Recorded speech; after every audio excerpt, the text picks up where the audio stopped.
Là, je n'en peux plus. Je suis en bout du rouleau. J'ai envie de rentrer, me foutre mes savates et terminer mon soir, quoi.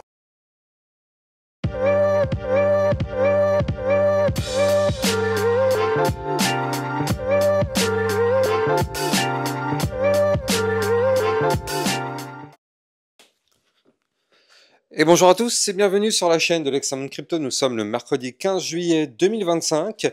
On voit cette cryptomap qui est de nouveau dans le rouge. On va regarder ensemble ce qui se passe pour cette nouvelle journée. Effectivement, journée plutôt délicate.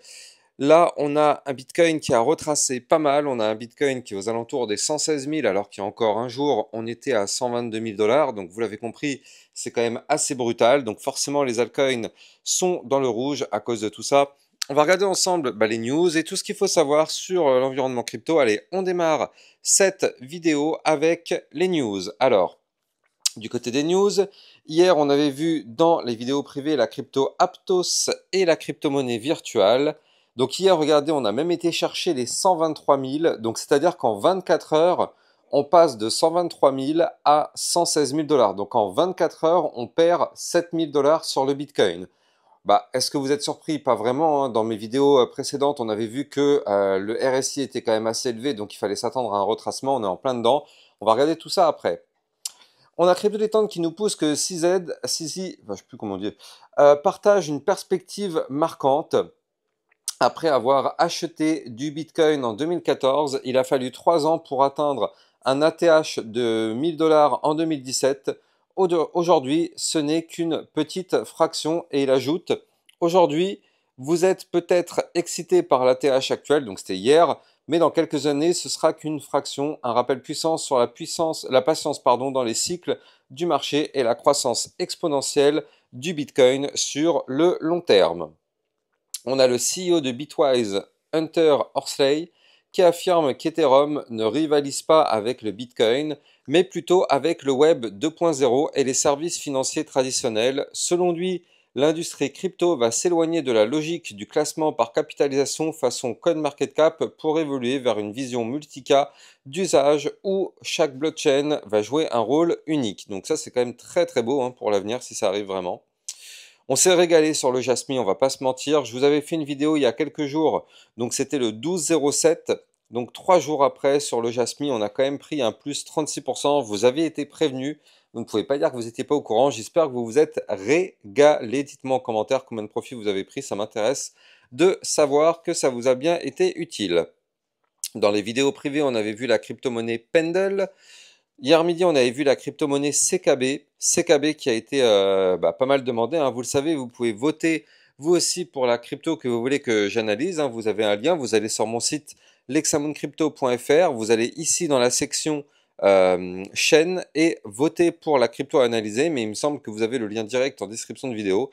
Et vous avez juste à voter pour la crypto que vous voulez que j'analyse. Et je prends, comme d'habitude, la plus demandée. Allez, on continue. On continue. Donc du côté des news. Alors, on a eu par la suite Crypto Détente qui nous pousse que Metaplanet a acheté 797 nouveaux bitcoins pour l'équivalent de 93,6 millions de dollars, portant ses avoirs totaux à 16 532 bitcoins. L'entreprise continue d'accélérer sa stratégie bitcoin, consolidant sa place parmi les plus gros détenteurs institutionnels de bitcoin. On a eu quand même pas mal de shorters qui ont été liquidés. On a eu quand même, franchement, plus de 500 millions de dollars de positions short en crypto qui ont été liquidées au cours des 12 dernières heures. Donc c'était hier ça. Donc la volatilité s'est intensifiée. Après, bon, on le savait, hein, on était quand même dans une belle petite phase haussière. Donc shorter alors qu'on est dans une phase haussière, je trouve que c'est pas forcément judicieux. Vous connaissez le proverbe trend, pardon, is your friend. Donc la tendance est votre ami. Quand on est dans une tendance haussière, shorter, c'est un petit peu aller à contre-courant. Bon, là maintenant, c'est vrai qu'on a quand même eu un joli short à prendre vu qu'on avait un RSI très haut, mais avant, c'était quand même plutôt compliqué. On a vu ici donc que les produits d'investissement en actifs numériques enregistrent des entrées en fonds hebdomadaires de 3,7 milliards de dollars, soit la deuxième plus importante jamais enregistrée. Cela porte les actifs sous gestion à un total impressionnant de 21, comment c'était Voilà, 211 pardon, milliards de dollars. Le momentum haussier se confirme avec un intérêt institutionnel toujours plus fort dans le secteur crypto. On a Trump qui frappe encore en affirmant que les taux de la Fed sont bien trop élevés, coûtant 360 milliards par point chaque année. Donc il appelle à une baisse immédiate de 1%. Il est temps de faire boomer l'économie. Donc on attend de voir. Michael Saylor qui nous dit, qui achète 472,5 millions de dollars de Bitcoin, alors que le Bitcoin a atteint les 118 000 dollars. Donc total des holdings 600 000 Bitcoin. Vous vous rendez compte, il a 600 000 Bitcoin au travers de sa société. Coût d'achat total 42,9 milliards de dollars. Saylor n'achète pas le dip, il achète la conviction. Grayscale dépose confidentiellement un dossier d'introduction en bourse, un IPO, auprès de la SEC. L'objectif de rejoindre Coinbase et Circle parmi les géants crypto cotés en bourse, un pas de plus vers l'adoption institutionnelle massive. Et donc je vous avais demandé si vous pensez que le XRP va atteindre les 3 dollars. Effectivement, hein, là on est vraiment sous le toit de verre, ici les 3 dollars qui correspondaient au haut du range. Donc vous avez été peu à voter, c'est dommage. Bon bah ouais, je comprends, c'est l'été. Allez, on va démarrer la partie analyse technique. Avant ça, je rappelle bien sûr à tout le monde que tout ce que je vais dire n'est en aucun cas un conseil financier, c'est à vous de faire vos propres recherches. Et n'oubliez pas que le trading de crypto comporte des risques de perte partielle ou majeure. Alors, du côté du Fear and Greed Index, on est à 73. Bon, il y a des chances qu'on retombe un peu plus bas tout à l'heure ou demain, hein, parce que là, vu la chute qu'on a eue, forcément, ça risque de faire retomber ça. Et effectivement, il y a encore quelques jours, on était dans l'extrême peur. Je vous avais dit que c'était jamais un bon moment. Et bien, qu'est-ce qu'on a eu depuis? Effectivement, on a connu une poussée, mais derrière, on a connu surtout un gros retracement. On est à 116 000, hein, donc effectivement, voilà. On savait, hein, plus on est dans le vert, plus on est à risque de retracer. Du côté de notre Bitcoin, effectivement, quand on regarde ce qu'il est en train de nous faire, alors, le Bitcoin qui est ici, voilà, tac, j'ouvre ce Bitcoin. On est bien sûr sur une phase de retracement, c'est tout à fait logique et tout à fait sain. C'est d'ailleurs exactement ce que je vous avais dit ces derniers jours. Je vous avais dit que, attention, en vue jour, le Bitcoin était dans sa zone de retracement. Il fallait s'attendre à un retracement. Alors, je sais, il y a toujours des gens qui n'y croient pas, mais force est de constater que on est rentré dans la zone de retracement. Vous la voyez, cette boîte violette. On est rentré dedans et on a actuellement un retracement. Donc, je veux dire, au bout d'un moment, ça s'appelle une zone de retracement. Donc, soit on fait confiance au marché, soit bah, on y va aveuglément et on se fait avoir. Mais là, je veux dire, on a quand même été chercher la zone de retracement et qu'est-ce qu'on a? Un retracement. Est-ce que vous êtes surpris? Si vous me suivez sur YouTube, vous ne pouvez pas être surpris. Ce n'est pas possible. Je vous avais prévenu que là, on allait avoir un retracement très bientôt parce qu'effectivement, on était quand même très très haut du côté de ce RSI. Donc, il n'y a pas de souci. On était prévenu. Et derrière, on a eu une chute depuis hier de 5% sur le Bitcoin. Donc tout de même, hein, c'est quand même assez violent en 24 heures. Là, on est actuellement revenu retester deux niveaux clés de support. Et oui, c'est ça que je vous avais dit hier. Vu qu'on a cassé plusieurs niveaux clés de résistance, eh bien, on revient les retester. Parmi ces niveaux clés, qu'est-ce qu'on a breaké? On a breaké déjà ici les 118 251. Et puis, on a breaké ici un autre support à 116 983. On a aussi breaké un autre support à 116 040 et 115 199. Et qu'est-ce qu'on voit actuellement? Eh bien, on voit qu'on est déjà revenu retester les deux premiers niveaux clés de support. Donc là, pour l'instant, effectivement, le premier à 118 251 n'a pas tenu, mais le second qui est ici à 116 980, pour l'instant, lui, il tient. Alors, est-ce qu'il va continuer de tenir?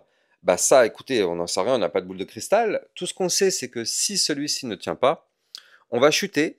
Pour revenir retester quoi? Bah moi je vous dis, hein, ce qu'on doit retester, c'est là. C'est notre ligne de tendance haussière. Je rappelle que d'un point de vue très long terme, on a cassé cette ligne la semaine dernière, comme vous pouvez le voir, on a clôturé allègrement au-dessus. Et ben, au bout d'un moment, à quoi on doit s'attendre? À un retest de cette ligne. Donc effectivement, là, il est tout à fait possible de revenir rechercher les 116 040, 115 199 et cette ligne de tendance haussière qui s'établit aujourd'hui à 114 602. Mais forcément, vu que c'est une ligne de tendance haussière, tous les jours, le niveau clé est un tout petit peu plus haut. Donc là, si ce n'est pas aujourd'hui qu'on reviendra retester ces niveaux clés, ce sera dans les prochains jours. Mais dans tous les cas, effectivement, je pense qu'on reviendra retester ce niveau clé et peut-être même les 113 191. Je rappelle que c'était la target que je vous avais donnée, ces fameux 113 191. Je vous rappelle que ce niveau clé, ce n'était pas un niveau clé anodin. Il faut se souvenir que ce niveau clé des 113 191, eh bien, c'était un niveau clé basé par une ancienne phase de consolidation. On regardera ça après. Mais souvenez-vous, là, on avait pu détecter effectivement le week-end dernier une phase de latéralisation ici. On savait que si on breakait les 118 251 $, on allait avoir une explosion. On a eu notre explosion. Et regardez, on est revenu le retester le range. Donc hier, on était quelque part par là. Je vous avais dit qu'on allait revenir retester le haut du range. Malheureusement, vous le savez, quand on réintègre un range en venant du haut, le but est d'aller chercher par la suite le bas du range. C'est exactement ce qui s'est passé. Vous le voyez, on a été chercher le bas du range. Alors, on est sur un support actuellement à 116 980 $. On l'a vu tout à l'heure, c'est un support par rapport à la vision jour, mais aussi en vue très court terme, c'est un support parce que ça correspond au bas du range. Est-ce que ça va tenir? Bah écoutez, c'est toute la question, on n'en sait rien, mais si ça tient, effectivement, c'est une zone sur laquelle on peut trouver un rebond. Maintenant, si ça lâche, vous l'avez compris, la prochaine target, c'est les 113 191 $. Donc, affaire à surveiller de très très près. Là, attention, la chute du Bitcoin n'est peut-être pas encore tout à fait terminée, donc il va vraiment falloir surveiller tout ça. Et je rappelle que la zone des 113 191, donc c'est pas une zone complètement anodine, c'est une zone qui correspond ici à l'ancienne zone ATH. Donc c'était une zone de retracement qu'on avait détecté quand on était en dessous, vous le voyez. Mais à partir du moment où on l'a breaké, cette zone se transforme en support. Donc là, on va avoir deux énormes supports à 113 191 et ici à 111 900 $ qui étaient les anciennes zones ATH. Donc effectivement, là on a un Bitcoin qui est sur une phase de retracement, tout à fait logique, tout à fait anticipé, encore une fois. On le savait qu'on allait retracer à un moment donné parce qu'on avait ce RSI qui était très haut. Donc c'est toujours pareil, il y a des personnes, quand ça monte, les personnes ont du mal à se dire que ça va redescendre, sauf que malheureusement ça finit par redescendre. Donc comme je le dis à chaque fois, il faut toujours respecter les marchés financiers parce que sinon malheureusement on se fait piéger. Allez, on va en profiter pour jeter un coup d'œil du côté de notre Ethereum pour voir, parce que lui aussi il doit subir la chute du Bitcoin. Alors, du côté de l'Ethereum, c'est quand même pas hyper violent ce qu'on a comme chute. Mais bon, regardez, malheureusement, l'Ethereum, ici, a été rejeté par la résistance. On a une résistance à 3032 $, ici. Et donc, malheureusement, l'Ethereum, il est venu chercher la résistance, mais comme vous pouvez le voir, il n'a pas réussi à breaker cette résistance. Avant de continuer, je rappelle que vous pouvez utiliser mon lien de parrainage Binance que vous avez en description de vidéo. Ça vous permet de trader sur une plateforme enregistrée PSAN auprès de l'AMF. Et surtout, ça vous permet d'avoir un bonus de 10% à vie sur vos frais de trading. Et ça vous permet de trader sur une plateforme enregistrée PSAN auprès de l'AMF. Le lien est en description de cette vidéo. Donc là, du côté effectivement de l'Ethereum, tant qu'on n'arrive pas maintenant à péter les 3032, on n'ira pas plus haut. Ça sert à rien de se dire que c'est bon, c'est to the moon, blablabla. Non, on n'ira pas plus haut. Je préfère être franc avec vous. On n'ira pas plus haut. D'autant plus que l'Ethereum a breaké plusieurs niveaux clés. Il faut quand même noter que l'Ethereum a breaké ici déjà dans un premier temps les 2738 $. On a breaké par la suite ici une résistance à 2817 $ et une autre ici à 2919 $. Et à aucun moment, l'Ethereum est revenu retester ses niveaux clés. Or, vous connaissez la musique, quand on casse des niveaux clés, on revient retester ces mêmes niveaux clés.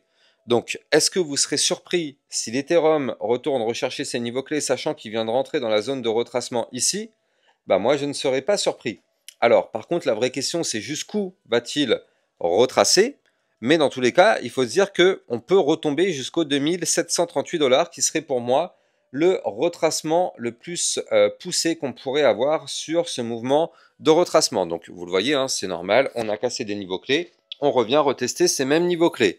Il faut comprendre la règle, mais pour monter, il faut savoir accepter de chuter. C'est comme ça, on ne monte pas to the moon sans retomber, et on monte, et à un moment donné, on retombe. Grâce à cette chute, ça nous permet d'aller chercher des points plus hauts.